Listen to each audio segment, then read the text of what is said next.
Now, the British Armed Forces have intercepted a Russian Shadow Fleet oil tanker in the English Channel in a first-of-its-kind operation by the UK. Well, military analyst Sean Bell is here to unpick all of this. What more can you tell us about this operation? Yeah, hi, Sean. Well, it's certain. We're just getting fresh images back from the MOD at the moment. That's amazing, these images, aren't they? Wow. Well, it is, but it is worth pointing out the initial images we saw with the Chinook on there, it was dark, whereas a lot more of this now, it seems to be a lot lighter. So it's not entirely clear about the timing of all of this. The Sirtiman's there. You can see one of the Royal Navy warships in the background because we've got the Sutherland and the Ledbury that were also providing support.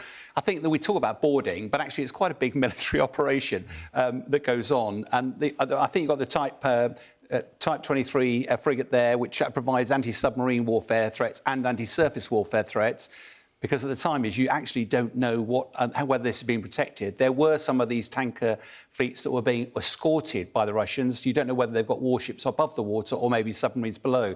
So as it turned out, the operation seemed to go relatively smoothly. Despite all that, the Marines were fast-roped down from the Chinook helicopters.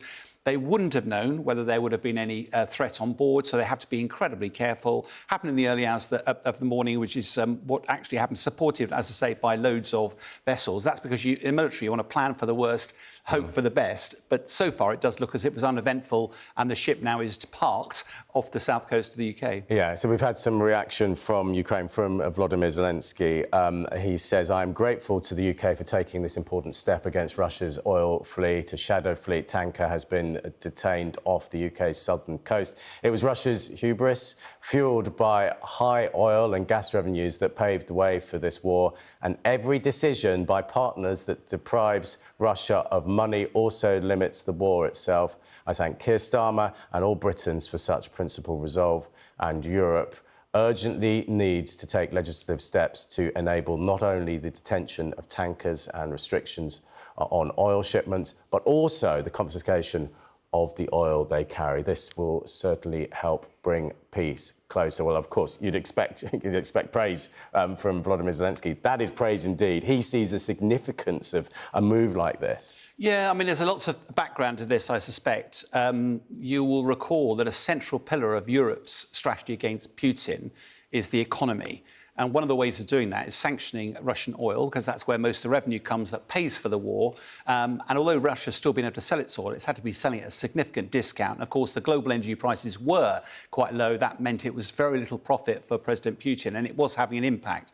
Of course, then the war in Iran happened. Suddenly the oil prices spiked. President Trump decided to get rid of the sanctions, and therefore Trump could actually escort them.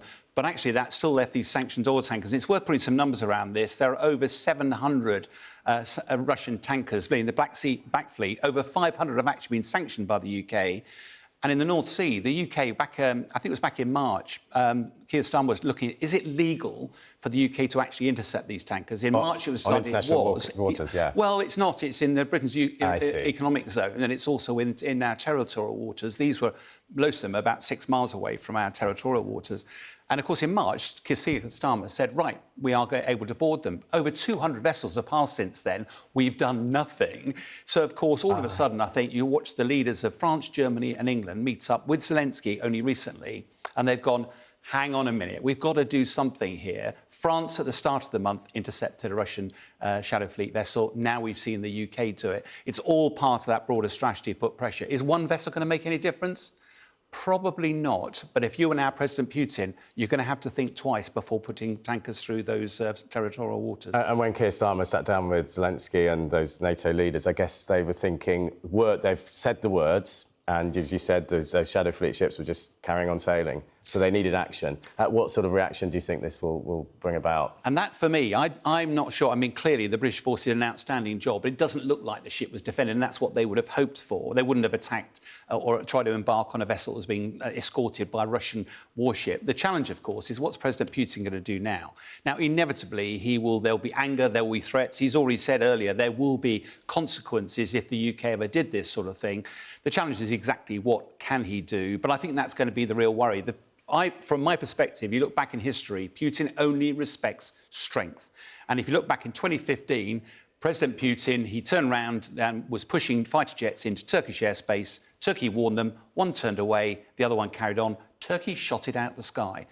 Putin went absolutely mad, and it took ages for the dust to settle. Putin never put fighter jets back in. And therefore, the whole point is now, by actually intercepting one of the vessels, it shows Putin this isn't just a threat. We are prepared to see it through. That turns the dial slightly, but be really interested to see how President Putin reacts. Yeah, so responding in the way that they think he would listen. Absolutely right, yes. We'll wait and see whether that happens, but past experiences that he has responded to that sort of action. Sean Bell, thank you very much indeed.